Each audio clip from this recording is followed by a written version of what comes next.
हाय, कसे आहात तुम्ही सगळे? आय होप की तुम्ही सगळे ठीक ठाक असाल. तुमच्या घरी खाऊन पिऊन मस्त मजेत राहायचं, टेन्शन घ्यायचं नाही. व्हिडिओ आता मी बनवणार आहे बटाट्याची पराठे माझ्या आणि माझ्या मुलीसाठी लंचमध्ये. तर लेट्स गेट स्टार्टेड. आपण रेसिपी करता बोलूया. Okay done, let's get started. तर काय झालं ना, सकाळी पीठपट थोडं आहे तर मी ट्राय केलं आहे पटकन करायचं. आता झालेलं आहे उन्हाळा. आणि तुम्ही प्लीज माझ्या चॅनलला सबस्क्राईब करत चला.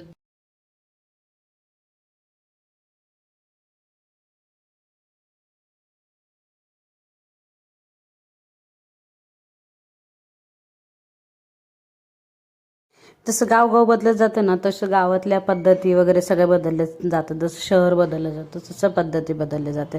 जसं सिटी बदलली जाते, जसं म्हणजे जसं आपण पुढे पुढे जाऊ ना तसं सगळं चेंज होत जातं. म्हणजे जसं की हा बटाट्याचा पराठा आहे ना, प्रत्येक भागामध्ये ना वेगवेगळ्या प्रकारे बनवला जातो. वेगवेगळ्या घरामध्ये वेगवेगळ्या ह्याने बनवला जातो तो. तर काही जण ह्याला म्हणजे फक्त मिरची मसाला वगैरे फक्त नावासाठी तेवढं बनवतात. काही जण ह्याला अजून ते किसून बनवतात वगैरे, आणि काही जण हे असं बनवतात. मी ह्याच्यामध्ये फक्त हळद नाही टाकलेली, बाकीचं सगळं आपलं मिरची, कोथिंबीर, आलं लसणाची पेस्ट म्हणण्यापेक्षा तुम्ही ताजं घेतलं तरी चालेल. पण मला कसं मुलीसाठी पटकन बनायचं, आलं लसणाची पेस्ट होती त्याच्यामुळे मी ते यूज केलेलं आहे. तुमच्याकडे अवेलेबल असेल वेळ तर तुम्ही ते करू शकता तो कुटाणा. आणि बाकीचं आपल्याला आहे ती प्रोसिजर फॉलो करायची आहे. आपल्याला फ्राय वगैरे मस्तपैकी तडका देऊन त्यांना.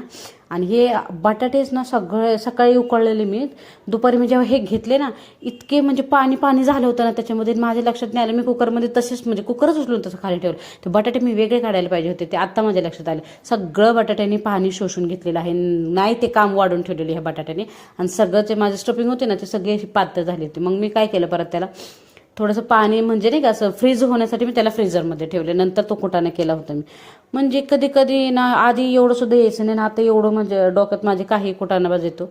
हे मी इथं ठेवायला गेले होते, बापरे. म्हणजे काय म्हटलं, बटाट्याचे पराठे ना लई लक्ष देऊन करावं लागतं, तेव्हा तर स्टफिंग फुटत नाही वगैरे. आणि हे मस्तपैकी आपलं घी तूप लावायचं आणि माझ्या प्लेकीला छानसं द्यायचं. कधी कधी घी पण मी घरामध्ये बनवते, त्याचं पण एखाद्या वेळेस मी रेसिपी तुमच्याबरोबर शेअर करेल. आणि प्लीज माझे व्हिडिओ आवडत असेल तर लाईक, कॉमेंट, शेअर, सबस्क्राईब करा. बाय.